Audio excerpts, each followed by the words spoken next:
devil himself, he did appear. It was your family that I must have now, from a turtle man and you. I know what I am undone. I fear it is my older son, from a turtle man and you.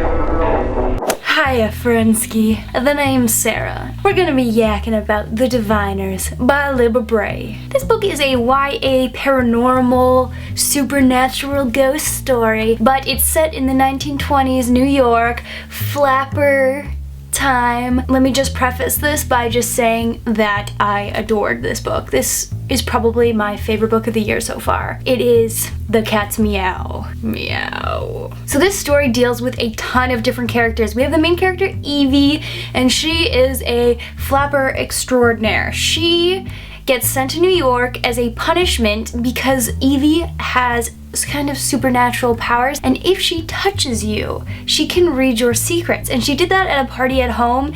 Everyone thought she was spreading rumors and lies, and so she got sent to her uncle's in New York as a punishment. I don't really see how that's a punishment, but you know. Her uncle works at an occult supernatural museum, and this place is just nutso. It's huge, nobody goes there. It's just kind of this hulking relic filled with mustering old knowledge, and her uncle is just like very closed off and kind of strange. Evie just kind of does her thing. She meets a couple friends. We meet Theta and Mabel, and Mabel's parents are socialists, and Theta is a chorus girl, kind of dancer in a bunch of shows. So while all that is happening, we have Memphis and Isaiah, and these two are brothers. They were orphaned at a young age. Memphis used to be able to heal people. That was his like supernatural talent power thing, and when he tried to heal his mom as she was dying, it just didn't work, and he lost his powers completely. He can't heal anymore. But his younger brother has started having these strange visions at night. He'll wake up in like a trance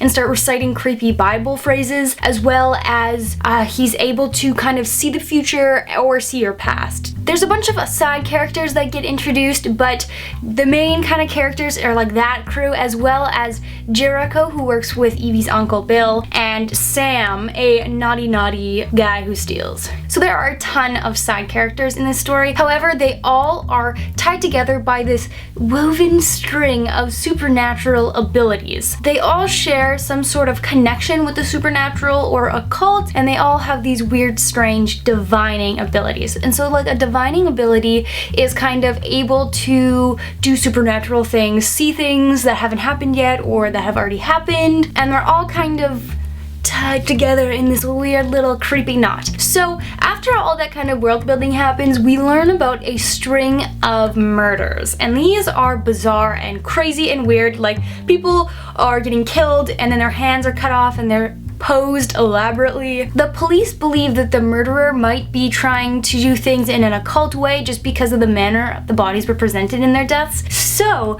the police turn to Will, Evie's uncle, who, you know, runs the occult museum, and they're like, yo, weird occulty things are happening. What does it mean? How can we stop it? So we get sent on this journey of Evie trying to help her uncle, and as well as all the other cast of characters intermingling, just trying to figure out why these murders are happening, how can they stop it, and if they are by a human or some other supernatural force. It's like super mysterious. Okay, so besides the synopsis, the mood of this story is just like something that sells it for me. Like I said, this is probably my favorite book that I have read in a hot minute. A hot minute. And that's just because of the overwhelming sense of weirdness and creepiness, and you just get so sucked into the story. Like, LIBBA BRAY, I've never read anything by her before, but just like the detail and world building of this New York is just phenomenal, and it feels like a time machine. You feel like you're in New York in the 20s,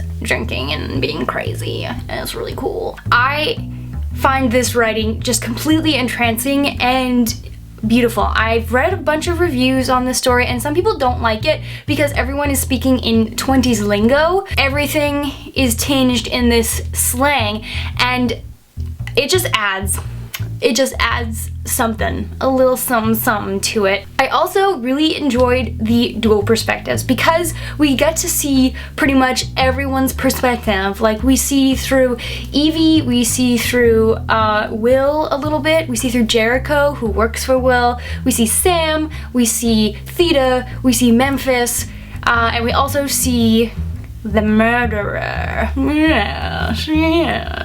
And it's just like done very well because you get a very well-rounded story. Just like the world building and the setup for the next book is just on point. It's like supernatural plus social problems. So we have gay issues, we have race issues, we have feminist issues, like there's talks of abortion and gay relationships and interracial relationships, and there's just like a bunch of social issues overlapped onto historical supernatural things. There's a lot happening, the story is super rich, it's just so good.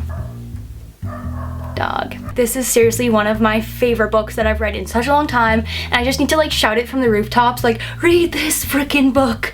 I definitely picked this book up because everyone was talking about this book, especially Sarah with her H and like all the biannual bibliothon girls. So I was like, I need to pick it up, I own it. What am I doing with my life? But yeah, so those are my thoughts on The Diviners by LIBBA BRAY. Go read it. If you've read it, let me know in the comments below what you thought. I just want to talk about it, and it's so good. Thank you guys so much for watching my video. My name is Sarah, and I will see you guys later.